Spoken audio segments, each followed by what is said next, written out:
in this next media block we have coming up, it is bookended with dice, if you know what I mean. Mark Dice at the beginning, Mark Dice at the end, two different stories, but all in between, we got the creamy filling of the Biden-Kamala sandwich that is being served to America right now. So they did let Biden out of his crypt or wherever they've been keeping him. He did get to say some words, so we'll cover those. And then we'll go to some of Kamala's tax plan and all this great stuff that's just coming to the table. Full-on Marxist, communist America is here not to stay, but it is here. And maybe we'll have to learn a little bit to make it go away. I know it doesn't seem like it, but Joe Biden is still technically the president of the United States. And his senior caretaker, Jill, must be getting extremely upset that the White House staff is no longer allowing him to pretend like he is in charge. And so surprisingly, yesterday, they allowed him in front of the cameras to read a brief statement off of a teleprompter, which he still is actually capable of doing. But as usual, he forgot the final instruction, and instead of getting up and walking away, he sat at the desk smiling while the media started asking him questions that they, deserve answers to. May God protect our troops.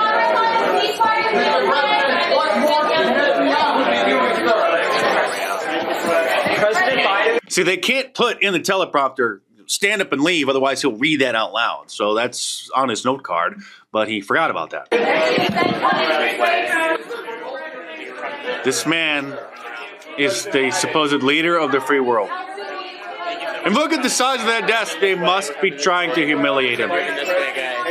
So now a staff member finally comes over to escort him out of the room, just like Obama had to escort him off of the stage after that big celebrity fundraiser. Come on, old Joe, let's go get you some ice cream. The special at the White House ice cream parlor is chocolate chip today. And everybody knows that Kamala Harris won't take questions from the media because if she doesn't have a teleprompter script in front of her to read, then she sounds like a buffoon. And so her staff has come up with a new tactic to try to insulate her from the press, and that is pretending to be on the phone.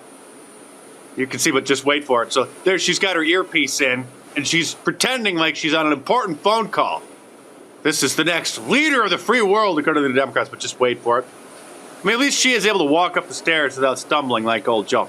But now, look, so she has her earphones in, her earbuds in, but she's holding the phone up to her ear. She can't even pretend properly that she's on the phone. But even when she's reading a teleprompter, which is actually one of the few skills that she has, thanks to her staff carefully crafting the propaganda pieces for her, she still can't get her pandering right. Here she is in Detroit, putting on the most ridiculous fake Southern accent you could possibly imagine. You better thank a union member for sick leave. You better thank a union member for paid leave. You better thank a union member for vacation time. And here she is giving the same speech to a non-predominantly black audience, sounding like a normal person. Thank unions for sick leave. Thank unions for paid family leave. Thank unions for your vacation time. And because she adopts a different accent, depending on which group she's pandering to at the moment, that sparked this hilarious meme, the Kamala See and Say. It's just reasonable. I support the Second Amendment, but it's reasonable to say we need an assault weapons ban. Yeah, I support the Second Amendment, y'all. It's reasonable to say we need universal background checks, that we need red flag laws. And I will tell you, when we get this done together, my friend.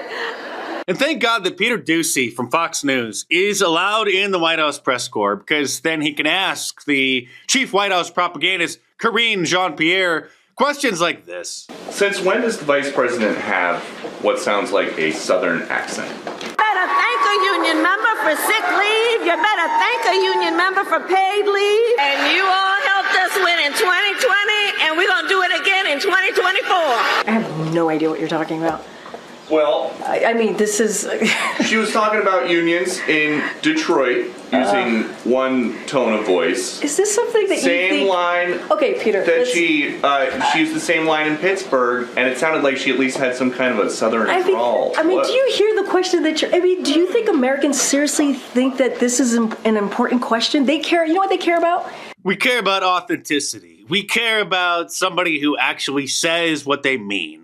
We care about politicians who are total phonies. But hey, she's ready to lead our military, according to The Hill, written by Juan Williams, who I don't know if he still works for Fox News. He was like their token black liberal guy for many years. She's ready to lead, guys. The woman who led the charge to get President Trump banned from Twitter is ready to have the nuclear codes. I frankly think that based on this and all we've seen him do before, including attacking members of Congress, that he frankly should be, his Twitter account should be suspended. I think there is plenty of now evidence to suggest that he is irresponsible with his words in a way that could result in harm to other people. And so the privilege hurting their feelings of using those words in that way should probably be taken from him. And the rest of us need to have our speech regulated. That there has to be a responsibility that is placed on these social media sites to understand their power. They are directly speaking to millions and millions of people without any level of oversight or regulation. And that has to stop. That was actually the point of social media, so that you could actually have a platform and then reach whoever wanted to listen to you. And someone that we all want to listen to, someone that we all miss, is thankfully coming back to CNN. Brian Stelter, and I'm not kidding you, has just been hired again by the Clown News Network. Sadly, little Brian was fired several years ago, but then, thankfully, he was allowed to volunteer for the network and has made regular appearances over the last year or so. But now, he's not getting his show back, but he's being rehired as their chief media analyst, and so he will be making regular appearances on the network. And it's in his honor that you can save 20% off any of my shirts at markdice.com this week by using the promo code TATER at the checkout. We're gonna tax them, okay? 25% on unrealized gains. That's gonna crash the entire economy. Bro, you ain't got 100 million. Huh? No, her plan would crash the stock market. That hurts working people. It hurts everyone. Bro, you complaining.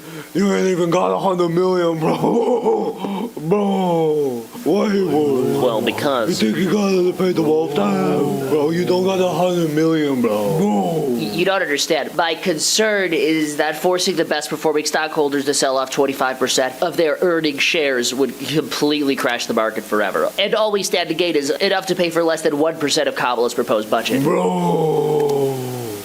Yeah. I don't get it. You don't got 100 million, bro. No. You don't know you don't got 100 million, bro. No, you don't got 100 million. Okay, the best case scenario, best case, it raises enough to fund the government for less than 3 days. 3 days. That's what you want to risk the entire economy on. 3 days of revenue. Bro, you understand? Wait, listen. I'm telling you, bro. You don't listen. God, got 100 million. Bro, it's like this guy think he got She's risking everything. I know. Less than 1% of the budget. What are you not understanding? This has consequences for the entire economy. Everyone's going to cable back. All of the capital's going to move, and we have the largest stock market in the world. Do you understand? Economists don't like this idea. Those economists got 100 million? No, they don't.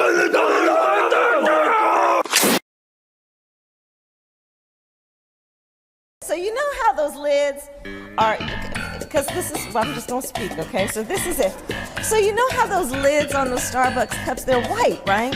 And so if you wear lipstick, they get all over the lid. And so then I find myself in meetings if I'm the only woman, and that's kind of, and so I keep taking the lid off and having my cup out so that I don't have that big lipstick mark on the lid. So I said, can we do something about the color of the lid?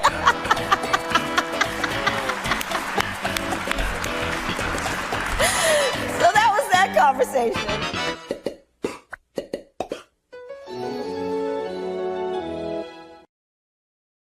You're drunk right now. And that's not going to change. You kind of have a drinking problem. I recognize the problem. Well, fair enough. Okay, we're live. Kamala Harris, welcome. And I see you brought your emotional support dog with you today, which is great. Before I came in, your campaign staff out there gave me this list of really great softball questions that I'm allowed to ask. Help stay true to the spirit of journalism, so thanks for that. Thought I might stray from the list just a tiny little bit. Now, I think you'd agree this is an intense election. Like recently, your political opponent, President Trump, was almost assassinated. And I am sure y'all at the White House are working tirelessly to find out who orchestrated this whole thing. Y'all have any leads about who did it? We did it. What? Who did? Joe Biden and I, to be honest. Really? He was shot. I'll say that that's good work. Oh, that's... wow, I can't believe it. Do you feel any remorse? No, not at all. Oh. There's more to do, but that's good work. Wait, so you would try it again? Yes, I would. Seriously? I would, I think. Well, obviously the guy you used on the first try wasn't successful. So who would you use on the next attempt? No one in particular. But I'm sure you've discussed who it might be. Did you talk to Hillary? Did she have anything to say about it? Oh, she had a lot to talk about. She had a lot. Of course she did. When did you talk to her? It was a Sunday. Good God, that's even more demonic. Tim, are you on board with all this? I think people know who I am. Yeah, they do. You guys could go to prison for this. Next question, please. No, seriously, this is a major crime. This is a big deal. One more question on this, please. All right, your resting bitch face tells me you really want to move on, so we shall. Let's talk about moving forward. You make a lot of great promises about what you'll do if you get into office. But you've been in office for almost 4 years, and most things have objectively gotten much worse. The border, crime, inflation, it's pretty bad. How could you let this happen? In large part, all of that because of mismanagement. Yeah. I guess that would be it. That is the reality of it in 4 years of being vice president. But I'd like to imagine how you will do things has no correlation to how you've always done things. So if you do win this definitely not rigged election, what would you do specifically to fix all the problems in our country? Let me be very clear. When we do what we have done, I believe it is very important that we take seriously what we must do and how it does so matters. And to do that, we can do what we have accomplished thus far. But I will say this. So I'm very clear about where I stand. My values have not changed. I kept my word and I will keep my word. When we do what we did, which is part of the American dream. It sounds like a very well thought out strategy. If you win, will that be like a bill you sign or something? I will make sure that it comes to my desk and I would sign it. Very good. Now that we clearly understand how exactly you'll turn the country around. Tim! I forgot you were alive over there, buddy. As governor, the accomplishment you're most known for is getting tampons into all the boys' restrooms in schools. We did it in Minnesota. You sure did. And you did it when nobody else wanted to. People were saying things like, it's unnecessary or it's a stupid idea. But you knew the importance of it. And presumably, this came from your positive exposure to tampons during your formative years as a boy. What did it mean to you when you put your first tampon in? It was just such a visceral, emotional moment that I'm grateful I got to experience it. I think history is going to show that in so many ways it was transformative. Yes, I think we're all touched by Tim's bravery around tampons. But now let's close with some rapid-fire questions. Kamala, who's the biggest dipshit you've ever known? Well, my first thought was not about me, to be honest with you. Yeah, well, no, I meant the biggest dipshit you've ever known, aside from yourself. I have served with President Biden for almost 4 years now. Right. Now, you've known the Obamas for a while now. Did Michael confide in you when he wanted to transition to being a Michelle? And the phone rang, and he told me what he had decided to do. And I asked him, are you sure? What'd he say? And he said yes. Fantastic. Now, Madam Vice President, on the monitor, you can see you in the process of sleeping your way to the top by way of a photograph of you with Montel Williams and another side girl. Have you seen this photograph before? But I did see that photograph, and I was deeply touched by it. The left criticizes Trump for sleeping with side girls, but you are a side girl running for the same presidency. How does that feel? It's very humbling. It's very humbling in many ways. Do you have any morals? No, not at all. Not at all. Fair enough. Kamala and Tim, you both come across so well on camera. Fantastic, actually. Thank you for taking the time to sit down and just be so interesting. Thanks for having us. Thank you, Dana. Thank you.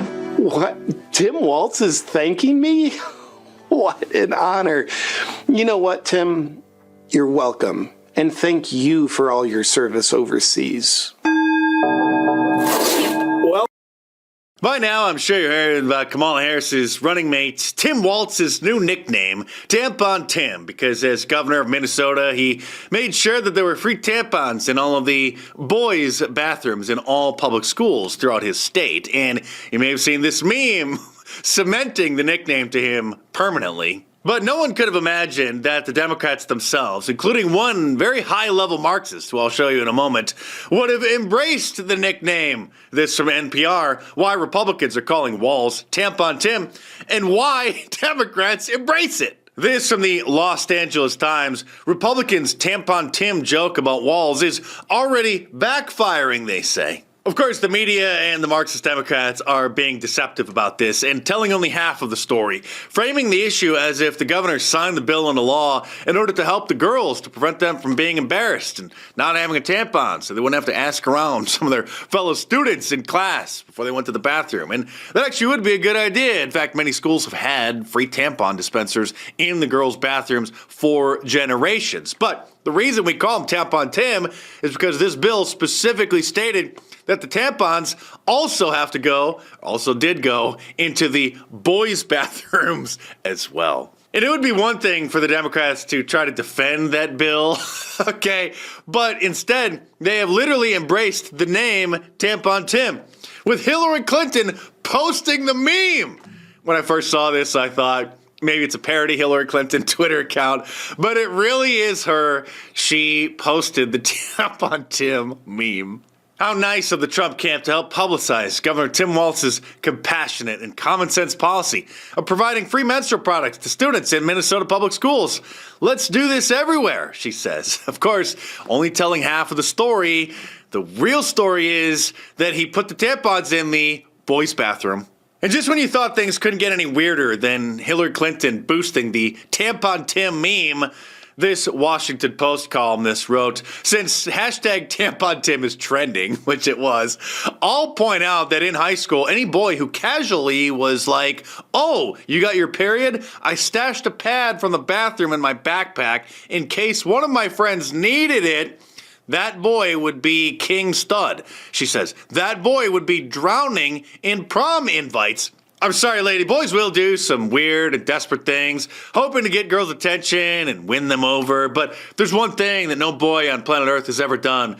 It's keep a feminine product in their backpack just in case one of the girls may need it. Meanwhile, Tampon Tim's running mate is spewing complete and utter nonsense on the campaign trail. Because while our economy is doing well by many measures, prices for everyday things like groceries are still too high.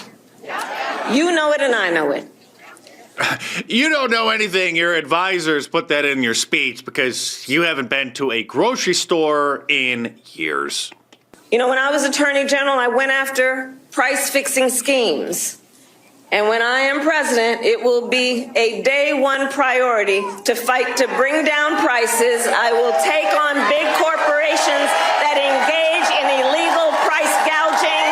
I will take on corporate landlords that unfairly raise rents on working families. First of all, if you wanted to fix the inflation problem, you would take on the Federal Reserve banking cartel. But we all know that's not going to happen. And actually, it was under your administration that the inflation problem skyrocketed. Not to mention, one of the main reasons why rent has gone up so much over the last few years is because of the 8 million illegal aliens that the Biden-Harris administration allowed to enter into our country.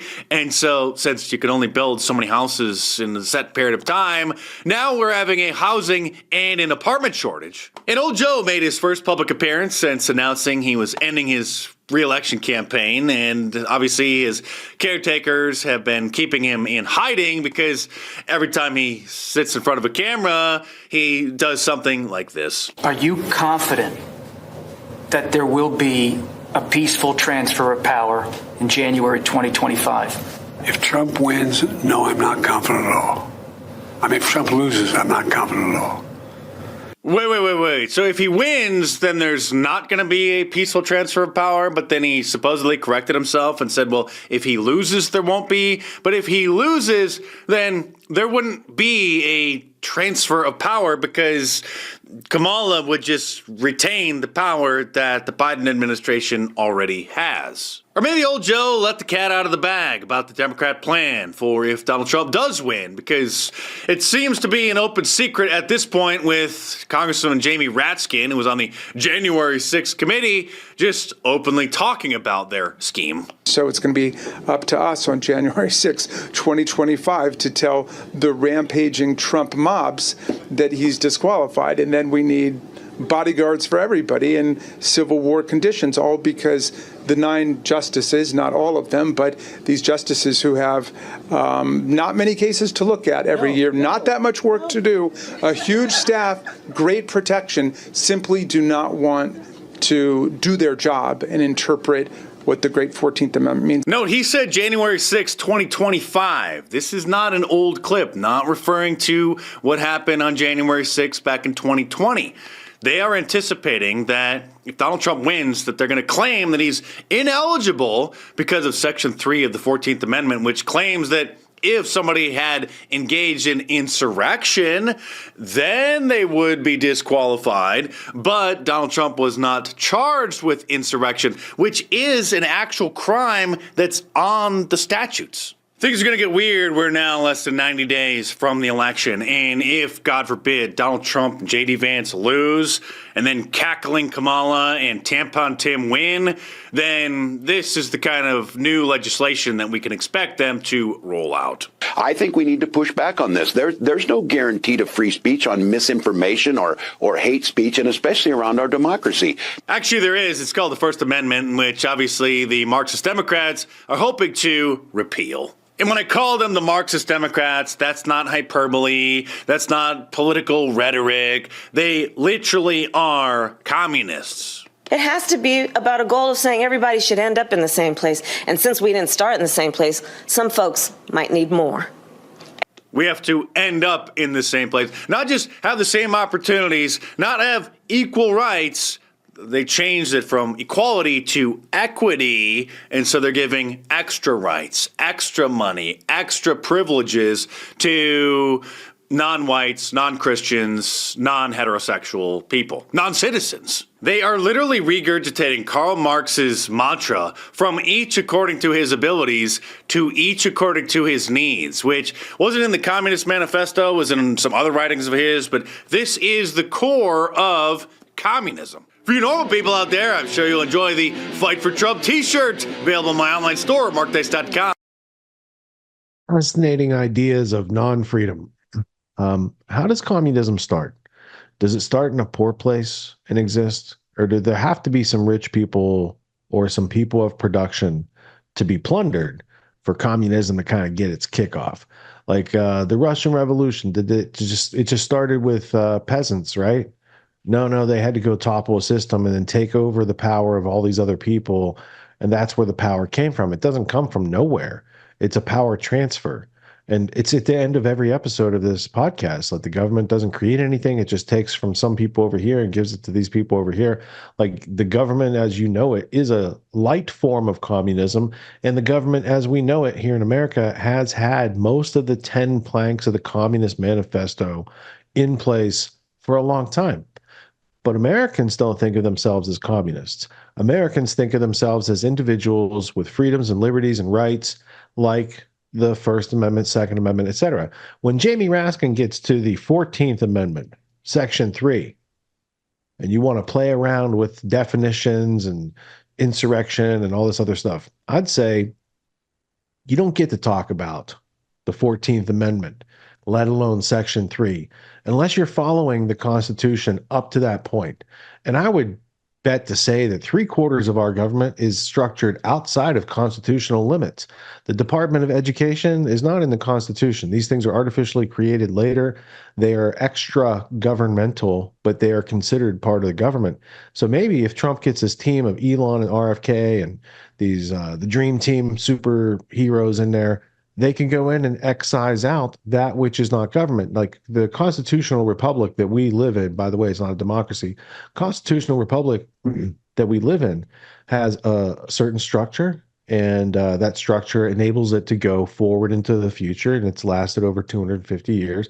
So, we're doing all right. We're doing all right. However, if you take away that structure and you start adding in a bunch of things that government is not, as an example, government in the United States is created to protect the rights of individuals. That's it. That's its only purview. It's not to keep you safe. It's not to do all these other things that these political candidates are all talking about. It is to protect your rights as an individual. It is not to guarantee equity. Like we do all end up in the same place. Unless you get cremated, then you get cremated. But otherwise, people get buried. Right? And that's you're born, you live, and then you die. The guarantee of equal outcome for everybody is ludicrous unless you're going to artificially put your thumb or foot or an elephant on the scales, because that's not how reality weighs out. Reality weighs out that people do have to work and plan effectively and play strategy and tactics in a way that is congruent with how they want to manifest their lifestyle. And when you get into a place where people are being blocked from making decisions, from taking actions, from making judgments, when they are subject to information that's been censored or held redacted under national security, you can't plan effectively for your future. But at least when you know that's going on, you know that's going on. There's a lot of people that are making decisions and they have no idea any of this stuff's going on, or that there's precipitation of economic events that could come down and really cause them harm. They're letting people go about daily life without much warning to these situations. And I think it's for those of us who are paying attention to see through like the ruse of the politics. Really, like the politics isn't going to change a whole lot no matter which side wins as far as domestic policy, foreign affairs, and these sort of things.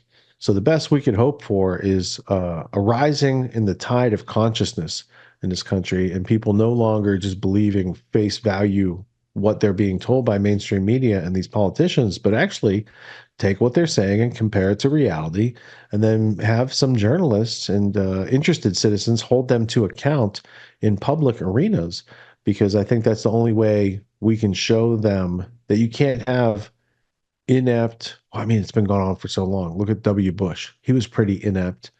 But he's also like bi or trilingual. He speaks different languages. So you could play him like he's a fool. Maybe he played us like he was a fool and he's a smart guy and very cunning. But he's also looked like he got duped by Jeffrey Epstein. Both Clinton and Bush were in with Epstein. So anyway, do we need competent leadership? I think so. Do we have a path to competent leadership? Probably not. Do we have choices that are artificially selected for us? Yes. Are these people that are running for political office really the best among us? No. Is this a meritocracy? No.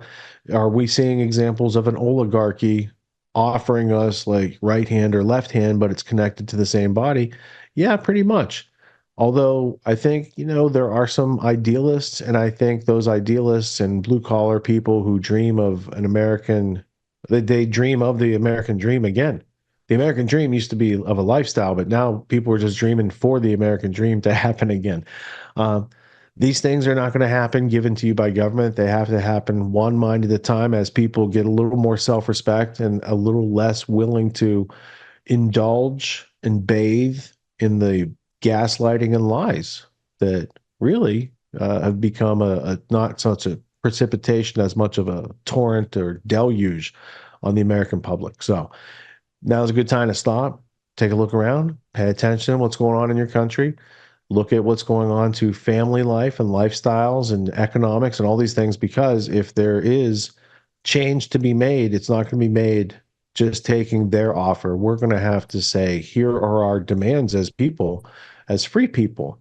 These are the things. If we're going to have taxes levied on us for law enforcement, then those laws are going to probably keep people who aren't indigenous to this country away from our private property, our families. If you're going to have laws around firearms, then you better keep those firearms from getting in those schools, because all these places that are getting shot up, whether it's movie theaters or schools, those are all gun-free zones.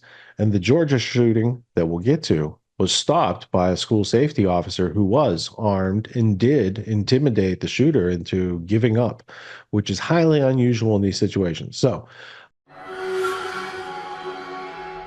everyone's doing some kind of self-help these days, and you can find a million self-help courses out there. Most other courses out there are hosting lectures. They're hosting videos, they're maybe even doing Q&As, and these are great starting points to encourage learning. But at Autonomy, we believe that hands-on practice is the best way to really lock in what we're learning. There's no better way to gain confidence and mastery than through action. After each lecture, we practice the concepts we've learned with other students, giving and receiving feedback in a non-judgmental environment. The result is mastery of concepts like entrepreneurship, ethical sales, and self-reliance in an environment that directly translates to the real world. Plus, you make connections with other like-minded individuals who are learning right alongside you, and you have a lifetime membership in the community. The Autonomy course with Richard Grove equips you with confidence, competence, and courage in a world filled with confusion and noise. You can learn more at getautonomy.info. We'll see you there.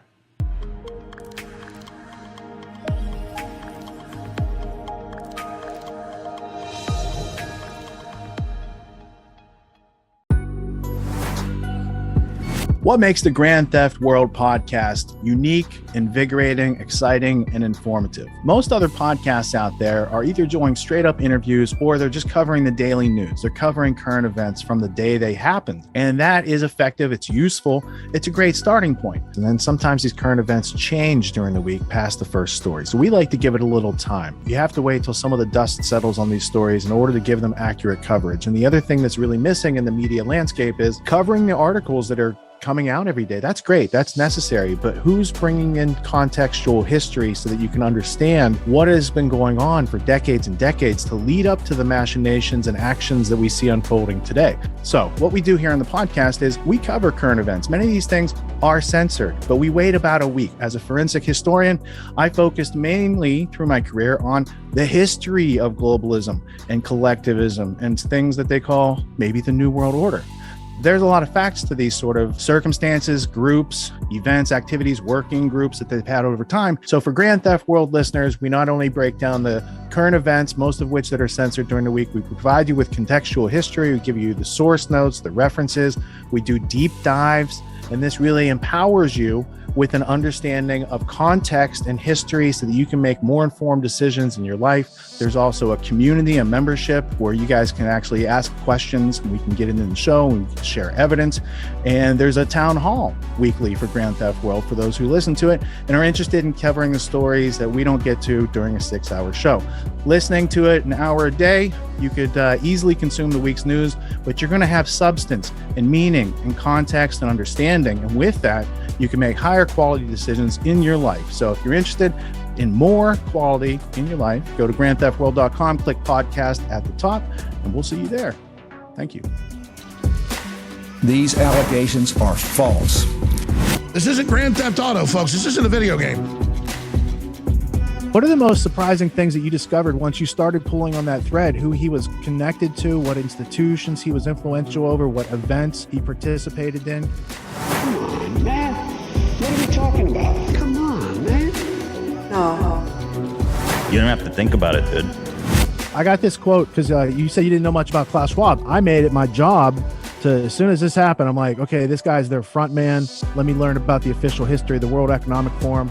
I got their 40-year history. I got every book that Klaus Schwab has written or ghostwritten. I went through those books. This is one of the most interesting passages. Come on, man.